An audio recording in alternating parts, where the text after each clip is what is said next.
లోకంలో ఏ ఆడది కూడా మా ఆయన చిన్నప్పుడు ఎలా ఉన్నారో అది నాకు ఇష్టం, అలా ఉంటే బాగుండేది అంటుందా? అనదు. కానీ రుక్మిణీదేవి ఏమడిగిందో తెలుసా? మీరు పెద్దవారు అయిపోయిన తర్వాత ఈ రాయబారాలు, ఈ సారథ్యాలు, ఈ రాజకీయ వ్యూహ రచనలు, అబ్బబ్బా వీటికన్నా మీరు బాలకృష్ణుడిగా ఉన్న లీలలు చాలా బాగుంటాయి.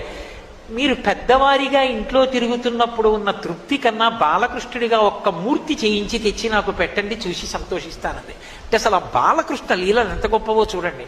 అప్పుడు విశ్వకర్మని పిలిచి చేయించాడు బాలకృష్ణుడి మూర్తిని.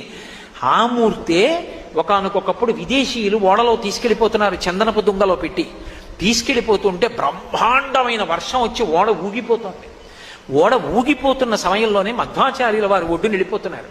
చూశాడు ఓడలో ఉన్నటువంటి విదేశీ నావికుడు, ఈ దేశంలో మహాత్ములు అంతటి గొప్పవారు ఉంటారు, ఎవరో వెడుతున్నారు ఒడ్డునని ఓడలోంచరిచాడు. అయ్యా రక్షించండి రక్షించండి, ఓడ మునిగిపోతోంది తుఫాన్లోనని.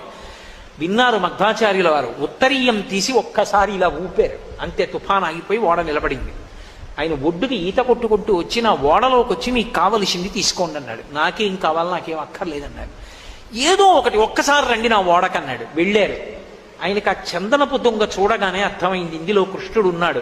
రుక్మిణీదేవి కోసం కృష్ణ పరమాత్మ చేయించి ఇచ్చినటువంటి బాలకృష్ణమూర్తి. దాన్ని తీసుకొచ్చి మహానుభావుడు పుష్కరిణిలో స్నానం చేయించి ఉడిపి క్షేత్రంలో ప్రతిష్ఠ చేశారు. ఇవాళ ఉడిపి క్షేత్రంలో ఉన్న బాలకృష్ణుడు మధ్వాచార్యుల వారు తీసుకొచ్చినటువంటి కృష్ణ పరమాత్మ రుక్మిణీదేవికి బహూకరించినటువంటి బాలకృష్ణమూర్తి యొక్క మూర్తి. అంత గొప్ప మూర్తి ఉడిపి కృష్ణ భగవానుడు.